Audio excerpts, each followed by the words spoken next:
If you're in the mood for romance with some sun, spice, and island vibes, let's talk about romance books by Caribbean authors that you need to add to your TBR. So we've got some enemies to lovers, scandalous marriages, and some summer flings, and so much heart. So let's get into them. I'm going to start with Sweethand by N.G. Peltier. Now, this one is set in Trinidad. The author is from Trinidad, and it really is like the epitome of a summer read.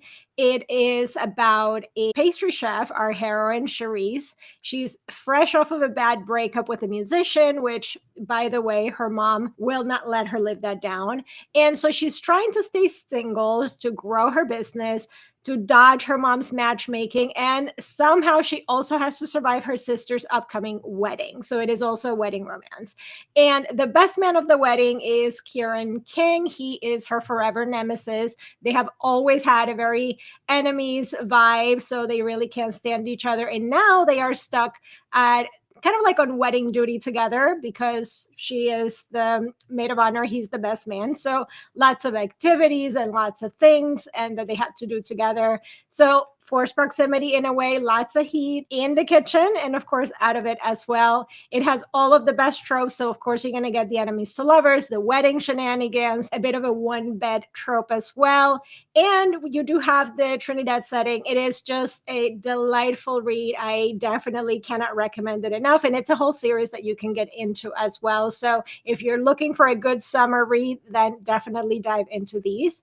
Now, the second book is one that's coming out this month. It comes out July 15, and it is set in Miami, but the author is Haitian. So you're going to get the Haitian culture while also getting the Miami vibe, which I'm just going to say it basically is the Caribbean. It's kind of like as if you were there. This is basically a love letter to Miami, and it is a perfect, super fun summer romance as well. It's hot, it's glitzy, it has everything. So we've got a Haitian pop star heroine who also is bilingual. She speaks French, and she is hiding out in a luxury high rise in Miami, and she has a grumpy Cuban professor that lives next door. So he was not planning on having a celebrity living next door to him. It's crashing his quiet life. They are total opposites. She is very corporate girl boss, and she's got lots of ambition and she's full of sparkle. And he, on the other hand, is a very brooding brainiac. He has a complicated past, but the tension between them is instant. It's immediate. And I feel like it's a story that it's all about that summer heat and self-discovery as well, while they both have to lean into passion and what they feel for each other, even when it's scary. It also has a fabulous queer Caribbean bestie and lots of rooftop moments, which I think are really fun. So if you want that Miami setting, Haitian culture, and a great summer romance, then I think this is a great one for that. Also, the third one is a historical romance.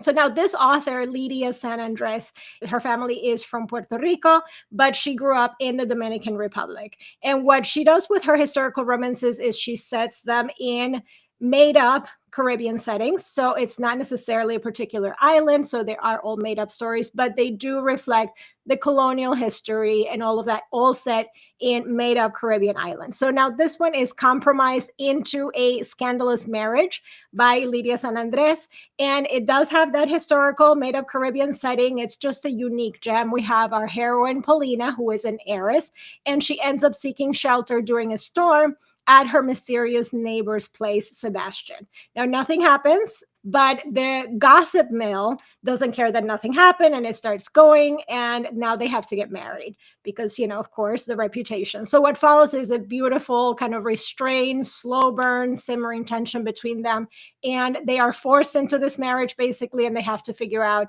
if there is a real spark between them. So I think that is just a really fun slow burn romance with a forced marriage with the historical Caribbean setting, which I think is just really unique in historical romance. So if you're looking for those kinds of reads, then this is a great author to just dive into her whole backlist as well. And there you have it. Those are 3 Caribbean romance recommendations that are going to heat up your reading list this summer. I have even more on the blog, so I will leave a link for that blog post down in the description box so you can check out even more. And also leave me a comment with your favorite romance books by Caribbean authors as well. If you're looking for even more summer romance recommendations, I have a summer romance releases on Kindle Unlimited that you can dive into, so I will leave that video linked here so you can check it out if you haven't yet. But in the meantime, don't forget to like this video, subscribe to the channel, and hit that bell notification so you don't miss any of our videos, and subscribe for free to our Substack so you don't miss any of the content that we post across all of our platforms. But for today, that's all I have for you guys. I will see you in the next video. Bye!